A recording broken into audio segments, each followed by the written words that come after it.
Des années après la disparition de Kadhafi, la Libye garde encore en mémoire la période avant 2011 où elle avait une authentique autonomie nationale, une véritable souveraineté même en fait. En 2011, la Libye a été le théâtre de ce qu'on désigne communément comme étant le printemps arabe. Le printemps arabe est une série de manifestations, de protestations, de soulèvements populaires qui ont éclaté dans plusieurs pays du monde arabe à partir de la fin des années 2010. La population demandait des changements politiques, sociaux et économiques ainsi que la fin de la corruption. C'était important. Le printemps arabe a marqué la chute du régime de Muammar Kadhafi. Cette situation a précipité la Libye dans une période d'instabilité, l'a fragmenté tout le long de clivages régionaux et tribaux. Muammar Kadhafi a fini par mourir entre les mains de milices soutenues par les forces occidentales. Ce qui a débuté en février 2011 comme étant une modeste manifestation civile dans l'est de la Libye contre le régime de Kadhafi s'est transformé en une tentative de renversement du pouvoir soutenu par l'Occident, camouflé sous prétexte d'une... C'était quoi l'excuse déjà?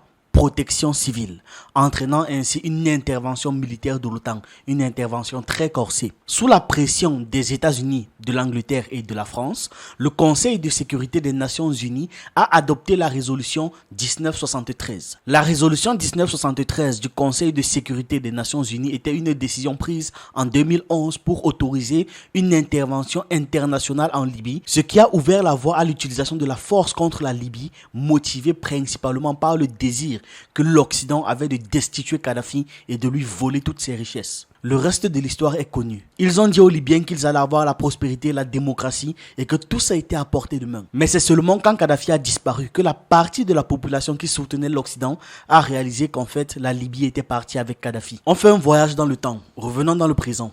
Des années après, le pays semble comme étant figé dans le temps, n'affichant aucun progrès vers la liberté ni vers la stabilité. De nombreuses décisions souveraines sont prises par les acteurs externes, tandis que des milices armées agissent en tant que surveillants, en tant que gardiens pour les puissances occidentales. Le pays a perdu sa souveraineté et est désormais confronté à une forme d'occupation. Les responsables politiques libyens n'arrivent pas à prendre une décision sans l'intervention constante des étrangers. Oui, je parle des mêmes pays qui ont contribué activement à déstabiliser la Libye il y a 13 ans, ce qui a entravé et figé son processus de développement. La souveraineté nationale et l'indépendance en matière de politique étrangère et intérieure étaient deux fondements essentiels du règne de Kadhafi. Au cours de ces 40 années à la tête de cet État riche en pétrole, il avait habilement intégré ces principes à l'identité nationale libyenne. C'était ancré déjà dans leur culture nationale. C'est pour ça que de prime abord, les Libyens avaient développé une forme de méfiance envers toute forme d'ingérence étrangère et des affaires nationales, suspectant presque tout ce qui provenait de l'Occident, des États-Unis, du Royaume-Uni, de la France, etc. comme étant dangereux. Dans l'histoire libyenne, il y a 4 pays qui ont joué un rôle dévastateur. L'Italie, la France, les États-Unis et l'Angleterre. Et une grande partie de leur rôle néfaste est restée gravée dans la mémoire collective. Donc, à l'époque de Kadhafi, la population libyenne accusait ces 4 pays-là d'avoir tenté de détruire la Libye et la souveraineté de la Libye. Reprenons le contexte historique. Avant le renversement du pouvoir de Kadhafi par les forces occidentales et la guerre civile qui a suivi, la Libye célébrait 4 festivités annuelles. Chacune symbolisait un moment clé dans l'histoire glorieuse du pays et rappelant à leur jeunesse, à leur population, l'importance d'une nation indépendante et souveraine. Des dirigeants étrangers, parfois même des chefs d'État, prenaient part à ces événements nationaux symboliques, renforçant ainsi leur importance aux yeux de tous. Le 28 mars, par exemple, on commémorait l'expulsion des forces britanniques qui occupaient une base aérienne stratégique à Tobrouk, dans l'est de la Libye. En 1970, seulement 6 mois après son accession au pouvoir, Kadhafi a émis l'ordre d'évacuer toutes les troupes étrangères du pays sous peine de s'exposer à la colère publique. Le 11 juin de cette même année, les troupes américaines se sont retirées de leur vaste base militaire située en dehors de Tripoli. En raison de sa taille et des installations qu'elle offrait, la base aérienne de Wheelers était familièrement surnommée la Petite Amérique. Cette base abritait un très grand hôpital militaire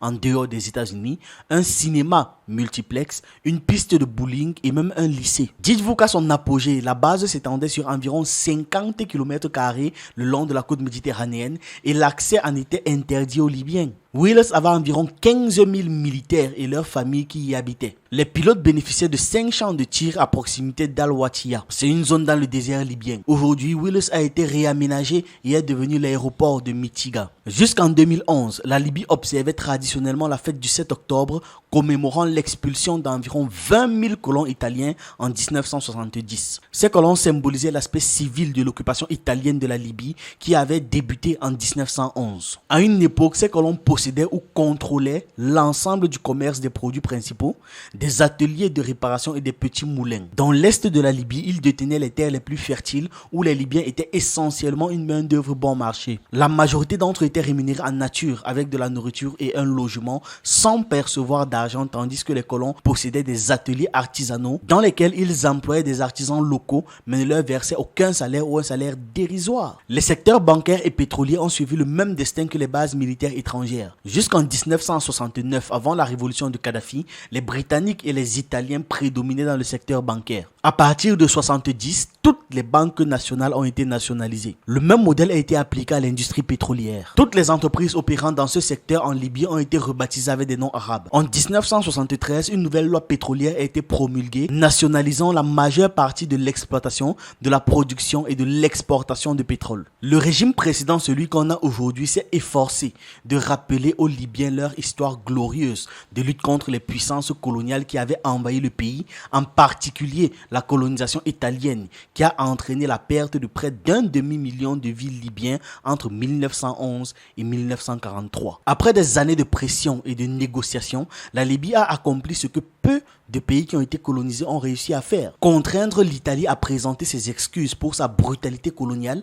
et surtout à verser des réparations. En 2008, Tripoli et Rome ont signé le traité d'amitié, de coopération et de partenariat, résolvant ainsi leurs contentieux de l'époque coloniale. Selon ce traité, Rome s'est engagé à verser à Tripoli un montant de 500 millions de dollars sur une période de 25 ans sous forme de projets de développement comprenant la construction de routes, d'hôpitaux, d'un réseau ferroviaire, le financement de bourses pour des étudiants libyens ainsi que la restitution d'artefacts volés. Mais tout ça, c'était avant. Parce que la nouvelle Libye a perdu sa puissance et sa fierté. Une chose que je comprends très bien, c'est que la Libye d'aujourd'hui n'a pas envie de se rappeler, encore moins de célébrer son histoire lointaine ou récente. On le sait tous, enfin j'espère qu'on le sait tous, c'est que l'histoire est un élément essentiel de l'identité nationale. C'est quelque chose qui s'élabore avec le temps grâce à l'éducation de la jeunesse et à l'information que les anciens transmettent. À ce propos même, il y a un historien libyen qui a dit que l'un des plus grands héritages de l'ère de Kadhafi était de rendre les Libyens fiers d'eux-mêmes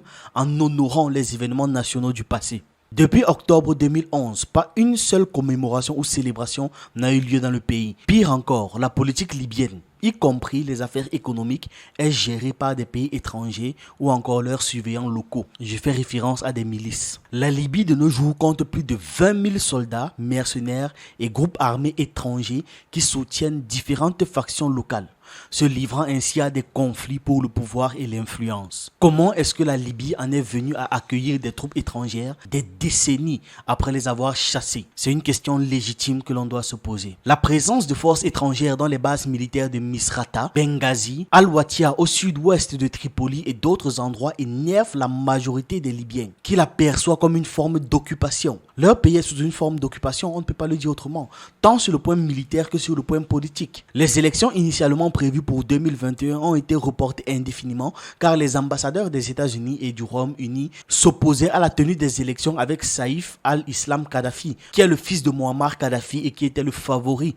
pour cette compétition. Le jeune Kadhafi a un vaste soutien à travers tout le pays et en 2021, les tribunaux lui ont donné l'autorisation de se présenter à la présidence après qu'on lui ait initialement interdit de le faire. Si les élections avaient eu lieu comme prévu en décembre 2021, il aurait été le vainqueur incontestable. Et donc pour éviter cette possibilité, l'ancienne ambassadrice britannique Caroline Earndale et son homologue américain Richard Norland ont publiquement exprimé leur opposition à sa candidature. Face à la colère du peuple, le Parlement en désaccord avec le ministère des Affaires étrangères, a été contraint de déclarer Caroline Earndale persona non grata en raison de ses déclarations sur les élections. Un autre indice de cette occupation indirecte est que Caroline Earndale n'a jamais quitté le pays jusqu'à la fin de son mandat en octobre 2023. Richard Norland, quant à lui, n'a même pas été réprimandé par le ministre libyen des Affaires étrangères, contrairement à ce qui aurait pu se produire dans d'autres pays. Et il n'a pas été réprimandé simplement parce qu'il est ambassadeur des États-Unis. Bien qu'elle soit dans le camp anti-Kadhafi, Samia Al-Hussein